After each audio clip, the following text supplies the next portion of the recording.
Chers amis internautes de Madame Atu TV, bonjour et bienvenue à ce bulletin d'information. Dans son message d'adieu adressé aux Béninois avant la prestation de serment du président élu Romuald Wadaye le 24 mai 2026, Patrice Talon a exprimé sa gratitude envers le peuple béninois après 10 années passées à la tête du pays. Il s'est dit fier du chemin parcouru ensemble, des réformes engagées et des progrès réalisés malgré les difficultés rencontrées. Le chef de l'État sortant a salué les efforts et sacrifices de tous les Béninois, aussi bien au pays que de la diaspora, soulignant que les résultats obtenus sont une réussite collective. Patrice Talon a également remercié son épouse Claudine Talon ainsi que toutes les personnes qui l'ont soutenu durant son mandat. Enfin, il a appelé les citoyens à se mobiliser autour du nouveau président élu, Romuald Wadaye, afin de poursuivre les efforts de développement et conduire le Béninois vers davantage de progrès, de prospérité et de bien-être.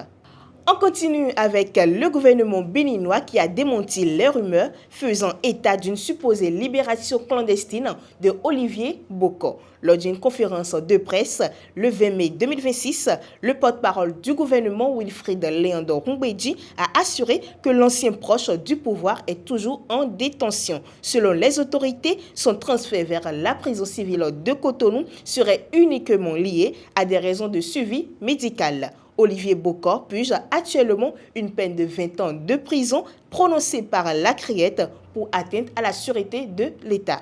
Et pour finir, à Diakotomé, la disparition d'une pièce de 100 francs a viré au drame. Selon les informations rapportées par Le Potentiel, un élève a perdu la vie après avoir été frappé par la foudre dans des circonstances troublantes.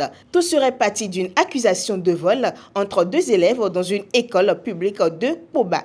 Au cœur de la dispute, la disparition d'une pièce de 100 francs.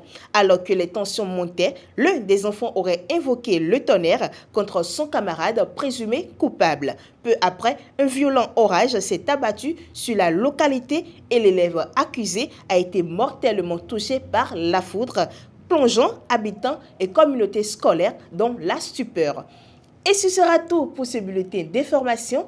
Merci de nous suivi. Surtout, n'oubliez pas de vous abonner à Madame Atu sur Facebook, YouTube et TikTok. Et pour ne rien rater, suivez-nous sur www.madameatu.bj. Merci de nous suivi et à très bientôt.